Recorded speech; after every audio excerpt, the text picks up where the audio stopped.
చూడండి అది ఇదో ఫ్లైట్లు మొత్తం ఏదైతే క్యాన్సిల్ అయినాయో అవి మళ్ళీ పోతున్నాయి. ఎలాంటి భయపడాల్సిన పని లేదు.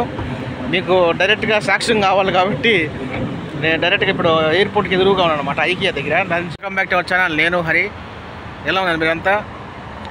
లాస్ట్ 2 వారాల నుంచి యుద్ధం జరిగి ఫ్లైట్లు బంద్ చేశారు. అలాగే మన ఎయిర్పోర్ట్ కూడా, కువైట్ ఎయిర్పోర్ట్ కూడా క్లోజ్ చేశారు. మళ్ళీ ఓపెన్ చేశారు, అది వేరే విషయం. కానీ ఇంకా మన తెలుగు వాళ్ళు టికెట్ బుక్ చేసుకునే వాళ్ళలో కొంచెం డౌట్ అయితే ఉండేసిపోయింది. ఏంటంటే ఫ్లైట్లు ఇంకా ఓపెన్ చేస్తున్నారా లేదా, అంటే అన్నీ పోతున్నాయా లేదా అని కొంచెం క్లారిటీ అనేది కావాల్సి వచ్చింది.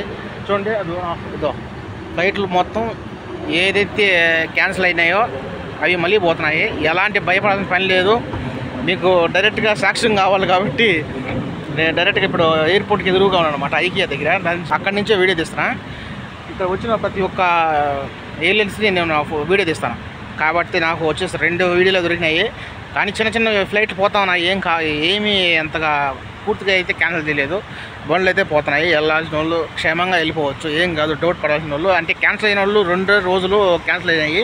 అవి డేట్ ఎక్స్చేంజ్ చేసుకోవడం వల్ల మళ్ళీ యథాతిథిగా ఎవరి డేట్లలో వాళ్ళు వెళ్ళిపోతున్నారు. ఏం ప్రాబ్లం అయితే లేదు.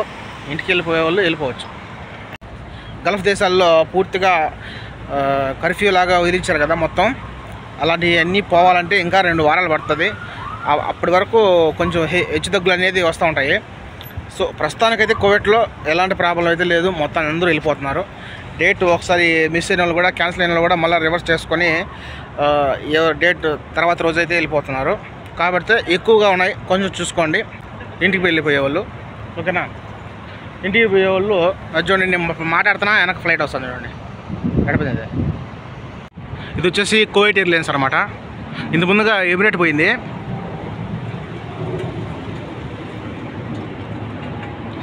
అంతకుముందు వచ్చేసి సలామో ఏదో పోయింది అనమాట. ఇప్పుడైతే కువైట్ ఎయిర్లైన్స్ పోతుంది. ఓకే, ఎమిరేటు కువైట్ వెళ్ళిపోయింది. ఇంకోటి వచ్చి చిన్న ఫ్లైట్ ఏదో పోయింది, అది నేను గమనించలా, ఓకేనా? సో మొత్తానికైతే ఆగినా కొంచెం లేట్ అయినా పర్వాలేదు. టైం కొంచెం ఫ్లైట్లు కొంచెం డిలే అయినా కానీ ఫ్లైట్లు అయితే పోతున్నాయి. అదేవిధంగా మొన్న వచ్చేసి యుద్ధం అయితే ఎప్పుడైతే స్టార్ట్ చేసినారో, ఎయిర్పోర్ట్ అయితే ఎప్పుడైతే బంద్ చేసేసారో అప్పటి నుంచి కొన్ని వేల మంది అయితే స్ట్రక్ అయిపోయినారు అనమాట. ఎయిర్పోర్ట్లో స్ట్రక్ అయిపోయినారు. మా ఫ్రెండ్ ఒక అతను లగేజ్ చేసుకొని ఇంటికి వెళ్ళడానికి బయలుదేరిపోయినాడు. ఎయిర్పోర్ట్లో పోయినాడు, మళ్ళీ ఇంటికి వచ్చేసాడు రివర్స్. సో ఇప్పుడైతే వదిలేశారనుకో, ఒక 2-3 రోజులకి ఎక్స్చేంజ్ చేసుకున్నాడు అనమాట. డేట్ మార్చుకున్నాడు అనమాట.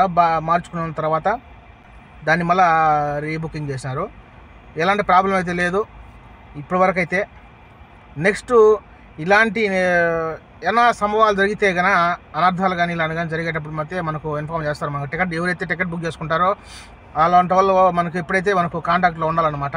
ఎప్పుడైనా సరే మనం టికెట్ చేసుకుంటాం, వాళ్ళకి కొంచెం అడుగుతా ఉండండి, ఏమైనా ఫ్లైట్ చేంజ్ అయినాయా, లేకపోతే టైమింగ్స్ ఏమైనా చేంజ్ అయినాయా, లగేజ్ విషయంలో కానీ. అంటే ఇప్పుడు ఒక టికెట్ మీద 30 కేజీలు వస్తుంది. 30 కేజీలు 15 కట్టుకోవాలన్నా, లేకపోతే ఒకే కట్టులో కట్టుకోవాలన్నా, లేకపోతే కట్టులో నోటలడా, లేకుంటే బ్యాగ్లో ఎత్తుకోవాలన్నా, ఏదో కొంచెం ఎవరైతే మనం టికెట్ బుక్ చేస్తారో వాళ్ళని కొంచెం అడిగి కనుక్కోండి.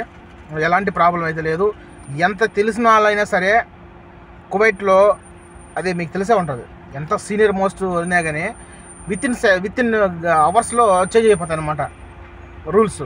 అలాంటప్పుడు మనం ఏం చేస్తాం, ఏం చేయలేం. సో ముందుగా అడిగి తీసుకోవడం బెటర్ అనమాట, నా ఒపీనియన్. బుక్ చేసుకున్నప్పుడు కూడా కొంచెం జాగ్రత్తగా చూసుకొని పలానా డేటు పలానా టైం అని చెక్ చేసుకొని బుక్ చేసుకోండి, ఓకేనా?